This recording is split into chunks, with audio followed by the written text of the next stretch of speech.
As Sunnah trust, সুন্নাতে উদ্ভাসিত জীবনের জন্য।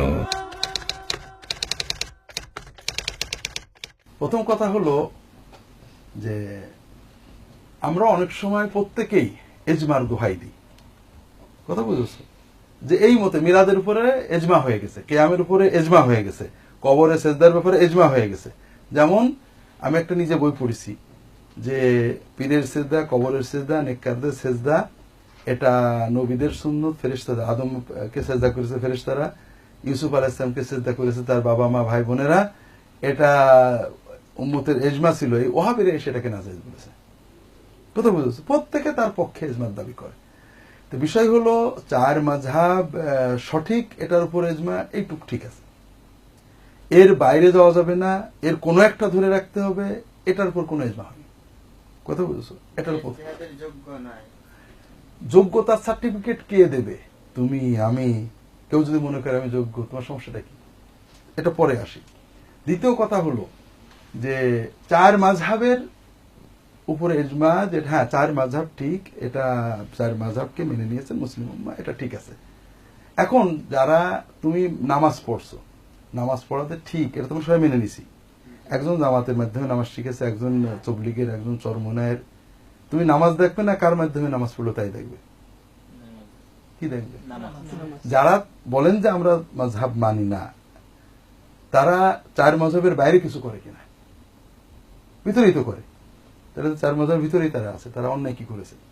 তৃতীয় হলো যে চার মাযহাবের বাইরে কোনো মত হতে পারবে না, এটারও কোনো ইজমা হয়নি। কোরআন সুন্নাহর আলোকে আলেম ওলামা ইজতিহাদ করতে পারেন।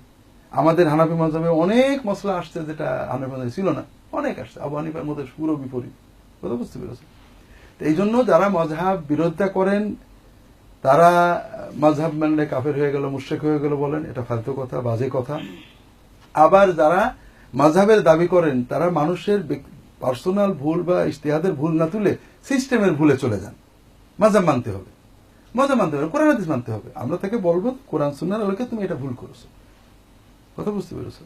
এই জন্য এই মাযহাবের আলোকে একজন হানাফি নামাজ পড়ছে আর একজন আহলে হাদিস নামাজ পড়ছে, সব বেশি কি পাচ্ছে নাবি? আপনি কি হেরার আলোয় আলোকিত হতে চান? আপনি কি সুন্নার আলোকে জীবন গড়তে চান? প্রফেসর ডক্টর খন্দকার আব্দুল্লাহ জাহাঙ্গীর রচিত কোরআন সুন্নাহ ভিত্তিক জীবন ঘনিষ্ঠ বইগুলো পড়ুন, সুন্দর জীবন গড়ুন। ইসলামী আকীদা, হাদিসের নামে জালিয়াতি, ইহয়াউস সুনান, রাহে বেলায়েত সহ আরো অনেক বই। কোরআন সুন্নাহর সাথে থাকুন, জীবন বদলে যাবে। যোগাযোগ আস-সুন্নাহ ট্রাস্ট, 01715400640। তুমি কোন কোরআন কোন হাদিস দিয়ে এটা বলবে? বরং উল্টো হয়ে গেছে এখন। একজন হানাফি নামাজ পড়ছে, কোরআন সহি না, মুখে বুড়ির গন্ধ বেরোচ্ছে, দাড়ি চাচা আছে, পায়ের কাপড় তো টাকুন নিচেই, তুমি তাকে খুব মহব্বত করে করে নিচ্ছ। আর একজন আহলে হাদিস, দাড়িটা সুন্দর আছে, নামাজও সহি, রফাদাইন করছে 2-4 বার, হয়তো আমিনও জোরে বলেছে, ওর নামাজই হলো না। কোন কোরআন, কোন সুন্নাহ, কোন মাযহাব দিয়ে তুমি এটা বললে? হানাফি মাযহাবে এই কথা আছে নাকি? আবু হানিফা বলেছেন এই কথা? এটাও নিষিদ্ধ দলাদলেরই একটা অংশ। আমরা এই ধরনের দলাদলি থেকে আল্লাহ তাআলার কাছে পানা চাই। কারণ যে নামাজ পড়ছে আমি নামাজ দেখবো, আমি তাকে বলতে পারি যে তুমি এই কাজটা করছো, এটা কোরআন সুন্নাহয় নেই, তোমার ভুল ইজতিহাদ। অথবা বলতে পারি যেটা সাধারণত ঘটে হানাফি আহলে হাদিসের, সেটা হলো প্রান্তিকতা। একজন লোক রফল আদান করছে, এটা কোনো নাজায়েজ কাজ করছে না, এটা প্রচুর হাদিস আছে এবং আবু হানিফাও নাজায়েজ বলেননি। কিন্তু সে যখন বলে রফাদাইন না করলে নামাজ হবে না, এটা হাদিস বিরোধী কথা বলে। আমাকে একজন বলছে রফাদাইন না করলে নামাজ হবে কিনা, হবে না। কেন হবে না? আমার কাছে শোনার পরে আবার হয়নি। আমি একটু মাযহাবী লোক, তো ডক্টর সাইফুল্লাহকে ফোন করেছে, মানে কেন হবে না, এটা তো সহিহ হাদিস, এটা আব্দুল্লাহ মাসউদের হাদিস। আবার এবার ফোন করেছে আরেক শেখকে, তার নাম আর বলবো না যেহেতু কিছু সমালোচনামূলক কথা আছে।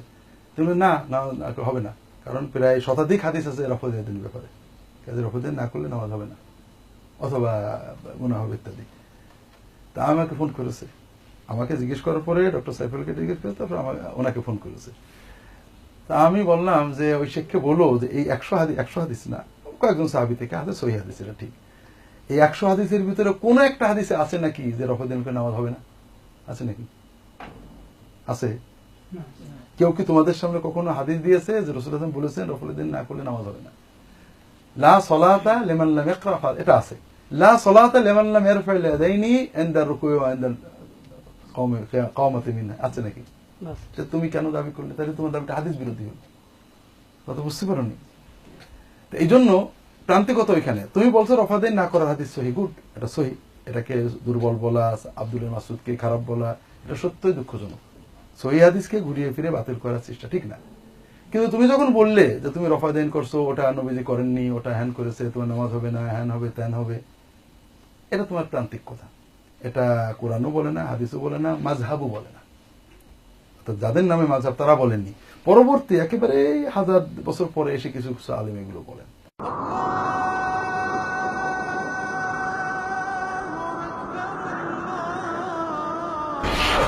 আস সুন্নাহ ট্রাস্ট, সুন্নাতে উদ্ভাসিত জীবনের জন্য।